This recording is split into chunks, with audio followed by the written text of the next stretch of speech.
One of the most hyped games of the Euro 2020 tournament so far. France end up winning 1-0 against Germany, brought to you in part by Mats Hummels' own goal.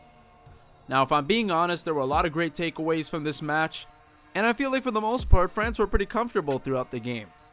I mean, there were a lot of brilliant moments. If we're being honest, France were a little unlucky for the most part. And as for Germany, I feel like they didn't really do enough, especially on the offense. It just seemed like there was really no offensive threat at all. As soon as Serge Gnabry came off, it really didn't have a good shot on target. I felt as though Timo Werner didn't really perform, Kai Havertz didn't really do enough, Leroy Sané came on, I didn't think he really utilized his pace that much. All in all, I think France just shut them out good and proper.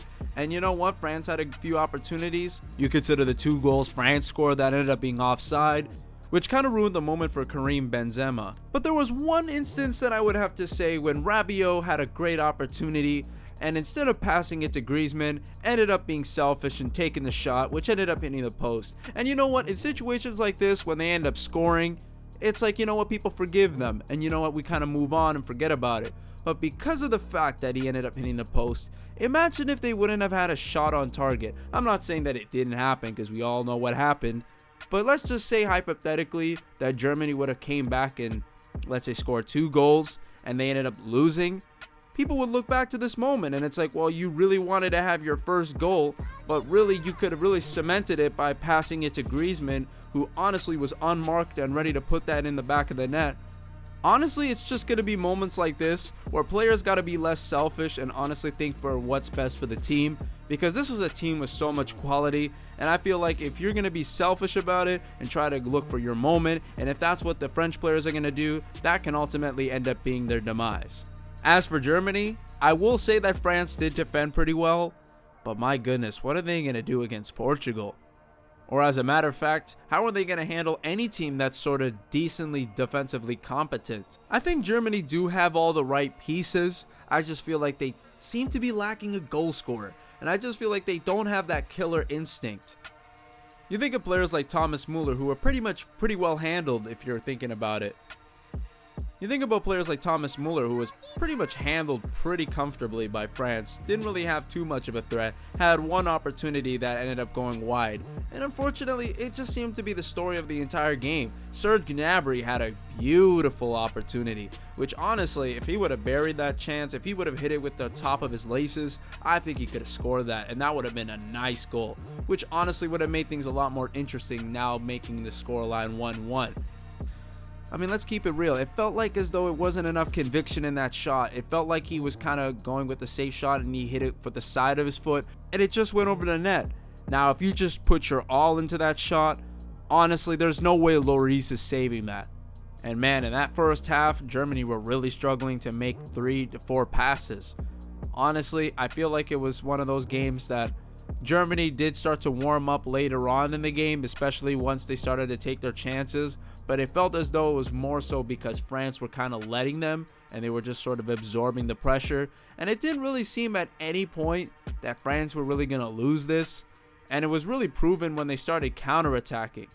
Man, France were deadly on those counterattacks. I know the few times that they were caught offside, I feel like that shouldn't dismiss the fact that Mbappe is one crazy hell of a player. This man's got pace and the technique to score.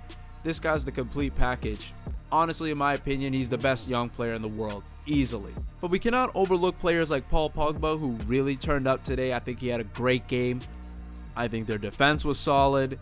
The forwards were able to defend, and whenever they were ready to attack, they were absolutely deadly on those counterattacks. They looked like they could have scored at any moment. Honestly, if we're keeping it real, I think France are the real deal, man.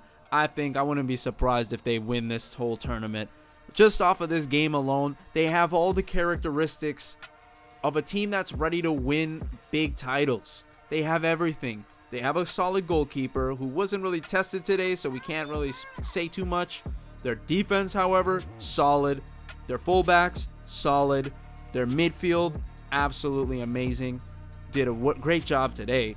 And their forwards, May I need to say anything? I mean, Antoine Griezmann. You got players like Ousmane Dembele on the bench. The fact that he came on in the 90th minute, in my opinion, was just humorous. It just goes to show that they were still ready to kill off the game. They were clearly the better team and they were clearly in control. And they managed to really look good against a Germany team that is probably one of the best teams in the world. I know they're not really ranked that high anymore. However, to say that Germany is not a top 10 team, I think is kind of absurd. So you know what? I think this was a great start. And you know what? I'm really looking forward to seeing France against Portugal. The rematch of the finals in the group stage. This about to be crazy. And with the conclusion of this game, this pretty much marks the end of match day 1 for all of the groups. So I guess in Group A, you got Italy, followed by Switzerland, Wales, and Turkey. Group B, we got Belgium, Finland, Denmark, and Russia. Group C, you got Austria, Netherlands, Ukraine, and North Macedonia. Group D, we got the Czech Republic, England, Croatia, and then Scotland. Group E, we got Slovakia, Sweden, Spain, and Poland. And finally, with Group F, after today, we got Portugal, followed by France, Germany, and then at the bottom, we got Hungary. So yeah, I guess that's been pretty entertaining so far. We've had some incredible moments so far, and we've also had a very scary moment in particular with Christian Eriksen. Fortunately, he's alive and well. Things seem to be going pretty good. I think Denmark are really going to miss him, but at least he's alive and well, and I think that's the only positive you can really take. It's such an unfortunate situation. As for the other teams in this tournament, there are a lot of great teams. I think Italy have impressed starting off. You have teams like Belgium who really turned up and performed. The Netherlands look pretty decent. You think of Czech Republic getting that result against Scotland. England getting their result and their revenge against Croatia. You got Spain, who was held to a draw against Sweden. And honestly, when you look at today, I think there's a lot of good teams. That Patrick Schick goal was easily goal of the tournament. That Andrei Yarmolenko goal was also pretty solid. Honestly, there's been so many entertaining moments, and hopefully this match day 2 is going to serve to be very entertaining. I'm really curious to know how these are going to go, but be sure to follow me as I cover those games. And with that being said, that's going to conclude the video. Thank you guys so much for watching. Be sure to like, share, and subscribe to my channel, because you already know this is a new channel and we about to get this shit poppin'. So thank you guys so much for watching, and I'll see you guys in the next video. Peace out, guys.